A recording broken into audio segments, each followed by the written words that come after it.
अस्सलाम वालेकुम दोस्तों, मैं शहबाज अशरफ शाह, मेरा इंग्लिश यूट्यूब चैनल। इस चैनल में हम डिफरेंट टिप्स और ट्रिक्स सीखते रहते हैं। आज भी एक ट्रिक सीख लेते हैं। ट्रिक क्या है कि हम डिफरेंट वर्ड्स देखते हैं, कहते हैं इधर है, एनी है, नन है, वन है। ये इस तरह के वर्ड्स हमें कंफ्यूज करते हैं टाइम एंड अगेन। पहले नंबर पे तो हम इनके बारे में नॉलेज नहीं होता। दूसरे नंबर पे इसमें से मैक्सिमम एरर्स बनते हैं। आपके डिफरेंट पेपर में जो एरर्स आती हैं ना, जिसको आपने करेक्शन करनी होती है, वो इन्हीं वर्ड से आती हैं। और ये वर्ड्स की कमाल की एरर्स होती हैं और ये हमसे डिटेक्शन भी नहीं होती। बहुत टफेस्ट ये टॉपिक है। आज देखना आपको ऐसे क्लियर हो जाएगा। It would get clear with in, I think with in 2 minutes, but you need just stay focus. Okay, ये सारे के सारे वर्ड जब अपने बाद प्रेपोजिशन लेते हैं उस वक्त ये दूसरे वर्ड से डिफरेंट होते हैं। ये बात इधर आए और इधर अगर आपने बात प्रेपोजिशन ले तो इसका मतलब डिफरेंट होगा। एनी आए, सिंपल एनी आए, और अगर आपने बात प्रेपोजिशन ले तो इसका मतलब डिफरेंट होगा।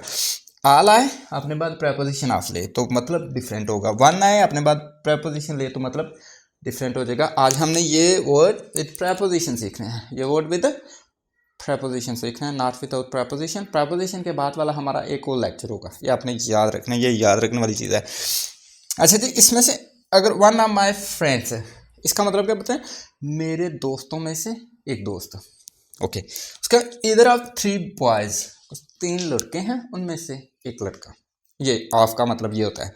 इसके बाद एनी ऑफ 2 बॉयज़, 2 लड़के हैं, उनमें से एक लड़का। जब भी प्रेपोजिशन आएगी ना तो 3 में से एक, 2 में से एक, ज़्यादा दोस्तों में से एक, इस तरह के आ जाए।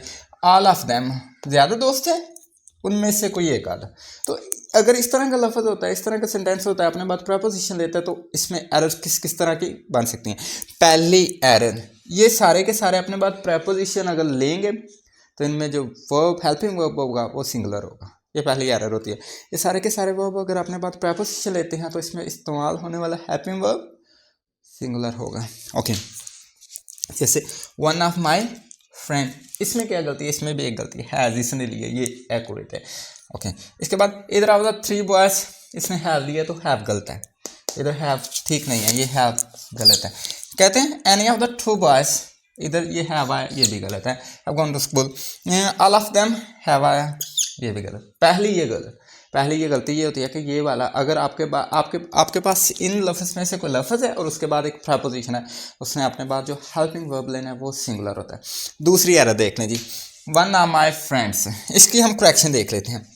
वन ऑफ माई फ्रेंड्स, इसका मतलब क्या है कि मेरे बहुत ज़्यादा दोस्त हैं, उनमें से एक हैज़ गॉन टू स्कूल। बहुत ज़्यादा दोस्त हैं, उनमें से मैं एक दोस्त स्कूल चला गया, ये इसका मतलब होता है। नीचे आ जाए, इधर ऑफ द 2 बॉयज़, 2 लड़कों में से एक has gone to school, school जा चुका है। कहते हैं एनी ऑफ 3 बॉयज़, 3 लड़के हैं, उनमें से एक हैज़ गॉन टू स्कूल, वो स्कूल जा चुका है। आगे ऑल ऑफ देम, याद रखना जब भी नॉट आएगा ना, ऑल ऑफ देम वाला सेंटेंसेस, एनी वाला सेंटेंसेस, ये इनमें से कोई भी एक सेंटेंसेस, वन ऑफ, ये सारे के सारे सेंटेंस कभी भी नेगेटिव में नहीं लिखे जाएंगे। ऐसा नहीं लिखा जाएगा all of them have not gone to school, no no no no, ये सबसे बड़ी मिस्टेक है। इसको कैसे? नन, ऑल ऑफ देम अगर आ जाए और any of one, any of 3, any of 1, any of them, all of them या any of them, any of them, all of them, any of them, all of them या any of 3, अगर इस तरह का आ जाए ना तो किससे बने? नेगेटिव सेंटेंस आ जाए। मतलब जैसे कि all of them have not gone to school, तो इसको हमने किस तरह लिखा है? None has gone to school, कि उन सब में से कोई भी स्कूल नहीं गया। ये आपने याद रखना कि ये वाले लफ्ज़ कभी भी अपने बाद नेगेटिव सेंटेंस नहीं लेता। एक और गलती जो आपने नोटिस नहीं की, ये देखें, इधर ऑफ 2 लिखा जाएगा। इधर इसमें एक ये भी गलती है, एक हैव की गलती है, एक ये गलती है। इधर हमेशा अपने बात क्या लेगा? 2, इधर का मतलब 2 में से एक होता है। इधर ऑफ 2, ये 3 गलत है। एनी ऑफ, ये अपने बाद 3 लेगा, 2 नहीं, यानी कि एनी का मतलब होता है 2 से ज़्यादा। तो एनी वाला अपने बाद हमेशा 3 लेता है, इधर वाला अपने बाद हमेशा 2 लेता है। पहली ये एरर, इसमें आपने कंफ्यूज नहीं होना। दूसरा, अगर इनके बाद प्रेपोजिशन आएगी इन वर्ड्स के बाद तो आपने जो हेल्पिंग वर्ब लगाना है सिंगुलर लगाना है। तीसरे नंबर पे एनी, इधर, ऑल ऑफ देम, ये कभी भी नेगेटिव में नहीं लिखे जाएंगे। नेगेटिव में लिखना होगा तो नन लिखा जाएगा, नेगेटिव में लिखना होगा तो नन लिखा जाएगा। जैसे इसका any of 3 boys has gone to school ना, तो अगर इसका any of 3 boys has not gone to school इस तरह लिखा होता तो आपने इसको करेक्शन कैसे करना था, नन ऑफ 3 बॉयज या none has gone to school. None का मतलब तीनों में से कोई या तीनों, वो सारे का सारा आपने आपका खुद ही करेक्ट हो जाता है। ये इसकी करेक्शन थी जी। आपने मुझे ये कमेंट में बताना है कि सर ये आपको करेक्शन किस तरह की लगी।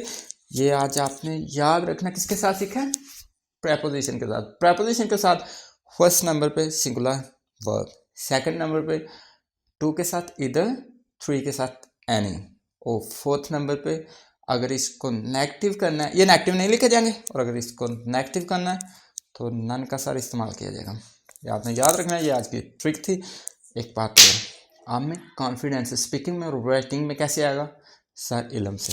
इल्म कैसे आएगा, डिफरेंट ट्रिक से। और सर ट्रिक किधर से आती हैं, इस चैनल से। तो स्टे ट्यून, अल्लाह हाफिज़।